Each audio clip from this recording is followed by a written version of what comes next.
do not read the prologue. Please, if you are going to read The Wrong Twin, which I actually recommend, please don't read the prologue, and I will explain why towards the end of this video. This will be mostly spoiler free.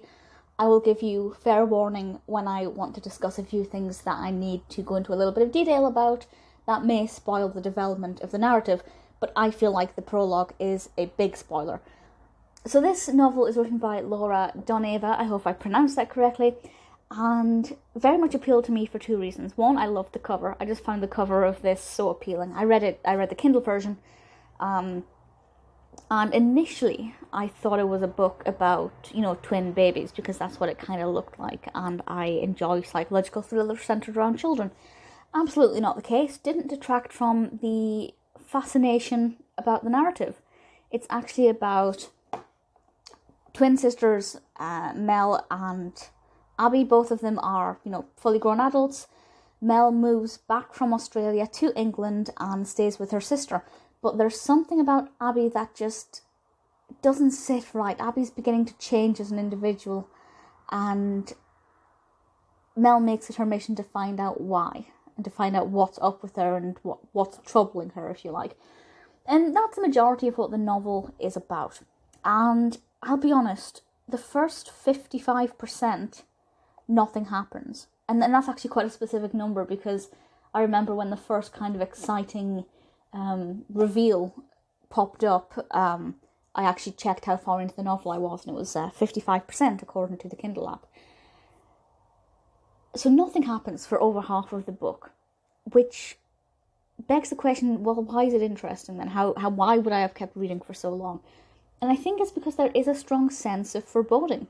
There is, although the action is lacking, the atmosphere is quite good, because you can feel that something's going to go wrong, or something's about to be revealed, or just really there's a sense that not everything is as it seems, and that's very strong, and that really kept me going, and that's an aspect that I liked. I found that was done very, very well. Then, the second half of the novel kicks in. The pace is obviously a lot quicker. Unfortunately, I felt like it was too quick. I felt like it was quite rushed. When I go into the spoiler section, I will highlight certain aspects that I thought were just completely brushed over and glossed over. It's like 55 minutes, 55% of setting up, and then just rushing over all of the interesting points. So in a way, I enjoyed the build-up, but not the execution of the reveals.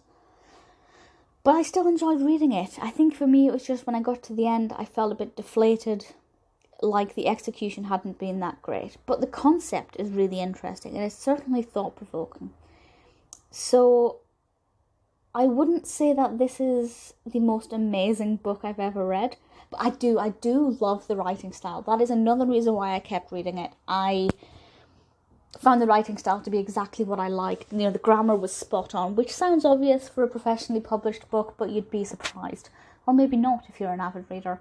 But the writing style was just beautiful, and I really, really thoroughly enjoyed that. It was just the development of the narrative that was quite poor. So I would definitely recommend it if you're into psychological thrillers, but if you're maybe on the fence about the genre and you're just trying to dip your toes, don't read this one yet.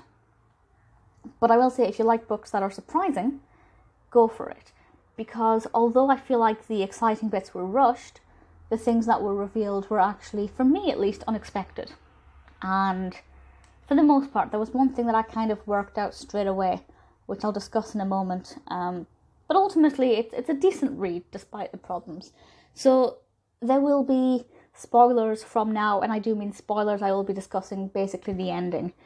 So if you haven't read it and you want to, please, I completely encourage you to do so. So I've written down some notes, but they are kind of in a haphazard way. They may not be chronological, as I just wrote them once I'd finished reading it. But something I noticed is that there are not that many characters in this. It's rare for a novel with what is really a well thought out narrative, if poorly executed, to have so few characters. There are like 4 characters in this who appear in more than one chapter. I mean, I'm generalising, it's a bit more than that, but I just feel like they could have brought in some more people, made it a bit more suspicious, having more people who could have been suspected of causing issues. I just feel like the characters, although the characters were interesting, it just felt underdeveloped in that aspect. So Cyrus played an important role, and I liked the character what we met. But then, I don't know, I just feel like his ending was just... I don't know why I'm pussyfooting around it. I've said this as spoilers. I feel like the way he died and was killed off was rushed, was underdeveloped, wasn't investigated enough within the narrative properly. It led to speculation, of course, and I just think that it was a very disrespectful ending for Cyrus. He deserved better as a character. The same with the break-in. The break into the house was never really, from Mel's perspective, examined more. It was a problem for half of the novel, and then suddenly it stopped being a problem even as the narrative progressed. That bit kind of was neglected. And then we get to the fact that Lynette is who she is. First of all, I liked that, because when we got the passport with Lynette on it, I assumed, like I assume most people would have done, that Abby had a fake passport and that she was operating under a fake name. So when it was revealed that Lynette was actually a different person, interesting. But there are flaws. First of all, why wasn't her accent different? She'd grown up in a completely different part of the country. Even if she had been able to mimic Abby's accent, she certainly wouldn't have spent that much time around Abby. I'm assuming that she basically tracked her down and did away with her. There wasn't obviously much time for them to get to know each other. In fact, she says in the novel that she basically approached her on the boat and Abby screamed, and I think at that point she killed her. So I don't even know if she would have heard her talk. So the fact that Mel never picked up on an accent difference is a huge issue that I didn't actually think about until afterwards when I was reflecting on the development of this part of the novel. The accent is a big thing. It would have made so much more sense if they'd grown up in the same area. Never mind. Mel also didn't really show enough grief. She's just found out that her sister's dead. What she thought was her twin sister. And she never really grieved, at least not within the novel. I felt like her reactions to this news were not very believable. I also felt like her reaction to Lynette in the scene where Peter got stabbed was very dire. They went into the house, Lynette came into the house, and all of a sudden Lynette just knew that they knew, and then there was this very brief confrontation, and I feel like that could have been done so much better. There could have been a lot more threat. The bit where Lynette realised that they knew should have been played out a lot more. How did she feel? What was the build-up of anger like for her? I just felt like she walked in, grinned at them, brandished a knife and left. I thought that was completely rushed over and not done at all. The last thing that didn't make any sense is when they went to visit Aunt Dot, and she showed the pictures of them as as twin babies, and she said you were identical apart from one being slightly smaller and orange. And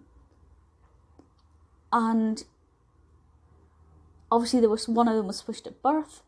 Why did nobody realise that the babies suddenly stopped being identical? Why wouldn't you pick up on that? I think that's absolutely ludicrous that nobody noticed that the babies were not identical.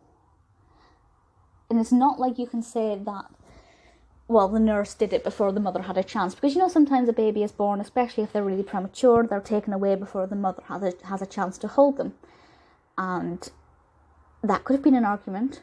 But there were photographs of them, so clearly somebody had a chance to coo over the children and take their pictures. So why did that person not realise that they just stopped being identical? So that's another massive plot hole that just did not make sense. Despite all of these negative things, I enjoyed it. I enjoyed reading it, but I did get frustrated when things that could have been... the interesting bits were glossed over. The mundane bits were very lengthy. But because I enjoyed the writing style and I enjoyed the atmosphere and that presence of the unknown, I continued to enjoy it. So I would recommend it. I'm assuming you've read it by this stage or don't care since I've just spoiled it for you. But if for whatever reason you're still interested in reading it, I'd still recommend it. But don't read something if you're looking for something that's going to, be the most gripping thing you've ever read. So, I liked it. I'm glad I've read it. I don't regret reading it. But I'm definitely willing to admit that it is far from perfect.